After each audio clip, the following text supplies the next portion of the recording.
تمام آسمانی کتابیں ماں سوائے قرآن مجید کی، جی ان کے بارے میں پرسیپشن یہ ہے سوسائٹی میں کہ وہ اب ان کی معلومات یا ان کے جو کانٹینٹس ہیں وہ سارے ضعیف ہو چکے ہیں. ٹھیک ہے. اور قرآن مجید کے اس وجہ سے نہیں ہے کیونکہ اس کی اللہ تعالیٰ نے ذمہ داری لی ہے. صحیح. میرا کویشچن یہ ہے جو باقی کتابوں کی اللہ تعالیٰ نے کیوں نہیں لیا؟ دیکھیے بات یہ ان الہامی کتابوں کے زمانے میں نبوت کا سلسلہ جاری تھا، اس میں کوئی اس طرح کی حفاظت کی ضرورت نہیں تھی. انبیاء علیہم السلام جب چاہتے تھے وہ اس میں اگر کوئی تحریف ہو تو اس کی تصحیح کر دیتے تھے. آپ دیکھیں نا تورات ہے مثال کے طور پر، تو سیدنا مسیح علیہ السلام کے زمانے تک اس میں اگر کوئی پہلو ایسا تھا جو لوگوں کی نظروں سے اوجھل ہو گیا تو اس کی تصحیح کا موقع موجود تھا. اب نبوت ختم ہو گئی ہے، اب قرآن ہے جو اس کی بنیاد.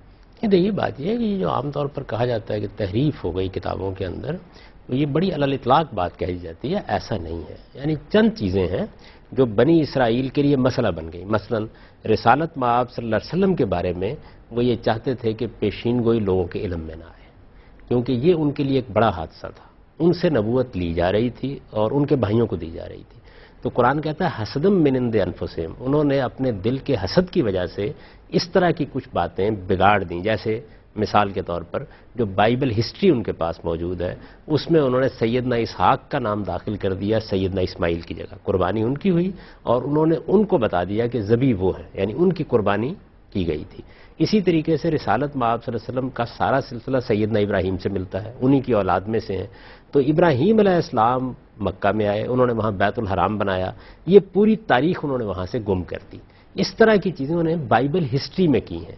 جہاں تک تورات اور انجیل کا تعلق ہے وہ بڑی حد تک یعنی محفوظ اللہ پر ایمان ہے یا اللہ پر ایمان ہے، دین کی بنیادی حقیقت ہے. میں تو یہ کہتا ہوں کہ اس وقت یہ انجیل نکالیں اور متی کی انجیل میں سے جو میتھیو کی انجیل ہے اس کے اندر سے صرف پہاڑی کا واز پڑھ لیں تو یہ معلوم ہو جائے گا کہ انبیاء علیہم السلام کی دعوت کیسی اشتراک رکھتی ہے. تعجب ہوتا ہے اس معاملے میں لوگوں کے اوپر. آپ دیکھیں سورہ مائدہ میں اللہ تعالیٰ کہتے ہیں کہ یہ اہل کتاب اگر تورات کو اور انجیل کو اور قرآن کو قائم کریں تو اگر ان کے اندر اس نوعیت کی تحریفات ہو گئی ہوئی ہیں تو پھر تو یہی ہونا چاہیے کہ ان کو ایک طرف رکھ دیں آپ. ایسا نہیں ہے.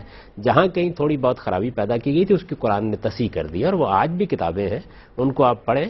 تورات ہمارے سامنے کس وضاحت کے ساتھ توحید کو بیان کرتی ہے اس کا آپ اندازہ نہیں کر سکتے.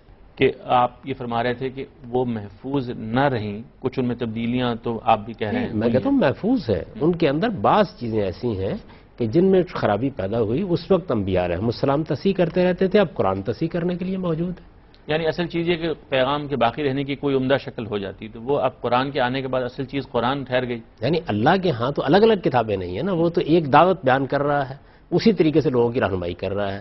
اگر ایک دعوت میں یہ بھی حفاظت ہے، ٹھیک ہے نا، اس نے تو اپنے پیغام کی حفاظت کرنی ہے کہ اگر کسی کتاب کے اندر کوئی خرابی پیدا کی گئی تو نبی آ گیا، اس نے اس کی وضاحت کر دی اور اس کے بعد اللہ نے اپنی آخری کتاب نازل کر کے اس کو پوری طرح محفوظ کر دیا. قرآن نے خود اپنی یہ صفت بیان کی ہے کہ مہیمن علیہ، قرآن نے محفوظ کر دیا ان کتابوں کو. تو اس وجہ سے قرآن کی روشنی میں جب ہم ان کتابوں کو پڑھتے ہیں تو ادنا درجے میں بھی کسی خرابی کا کوئی سوال نہیں رہتا اور ان کے اندر ایمان ہے، ان کے اندر ہدایت ہے، ان کے اندر اخلاق کی تعلیم ہے، دین کے اصل حقائق ان میں بیان ہوئے ہیں. لوگ اصل میں کرتے یہ ہے کہ بائبل ہسٹری کو بھی تورات اور انجیل سمجھ لیتے ہیں. تورات تو اصل میں کتاب استثناء ہے اور انجیل وہ ہے کہ جو آپ کے ہاں میتھیو میں اور مرکس میں اور دوسروں میں بیان ہوئی ہے. تو اس وجہ سے پہلے سمجھنا چاہیے کہ وہ کتابیں کیا ہیں، ان کے اندر بہت معمولی چیزیں ہیں اس نوعیت کی اور ان کی قرآن نے تصحیح کر دی.